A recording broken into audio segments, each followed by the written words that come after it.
ప్రశ్న, యేసు తండ్రి ఎవరు? యేసు తండ్రి భౌతికంగా శారీరకంగా, ఆయనకు శారీరకమైన తండ్రి లేడు. ఎందుకంటే ఆయన కన్యకకు పుట్టాడు. యోసేపు తండ్రిగా ఎంచబడ్డాడు. Legal father, not physical father, legal father. ఇప్పుడు నేను కొడుకుని దత్తత తెచ్చుకున్నాను అనుకోండి, వాడు నా పుట్టలే, కానీ వాడిని ఏమవుతుంటే లీగల్ ఫాదర్ అవుతాను. ఫిజికల్ ఫాదర్ కాదు, లీగల్ ఫాదర్ అవుతాను. అలా యోసేపు లీగల్ ఫాదర్ అవుతాడు యేసు ప్రభు. ఏది? మరియమ్మ తర్వాత యోసేపు చేసుకున్నాడు కాబట్టి.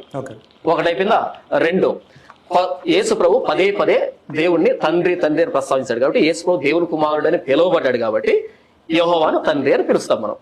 ఓకేనా? ఇది మనం ఈయనేమన్నా అంటే పరిశుద్ధాత్ముడు పుట్టాడు కదా అంటే పరిశుద్ధాత్ముడు పుట్టాడు కాదు. పరిశుద్ధాత్ముడు కమ్ముకున్నప్పుడు యేసు ప్రభు ఆయన గర్భంలో ప్రవేశించాడు. పరిశుద్ధాత్ముడు అంటే ఫిజికల్ ఎంటిటీ కాదు, ఆయన భౌతికమైన వ్యక్తి కాదు.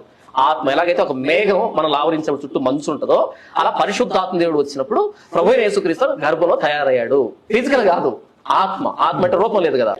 నా తండ్రిని దేవుడిని యేసు ప్రభు అన్నాడు కాబట్టి, దేవుని కుమారుడుగా ఆయన పిలువబడ్డాడు కాబట్టి, మనం స్పిరిచువల్ సెన్స్ లో మాట్లాడితే యెహోవా ఆయన తండ్రి అంటాం. ఫిజికల్ గా మాట్లాడితే యోసేపు ఆయన లీగల్ ఫాదర్ అవుతాడు, ఫిజికల్ ఫాదర్ కాడు.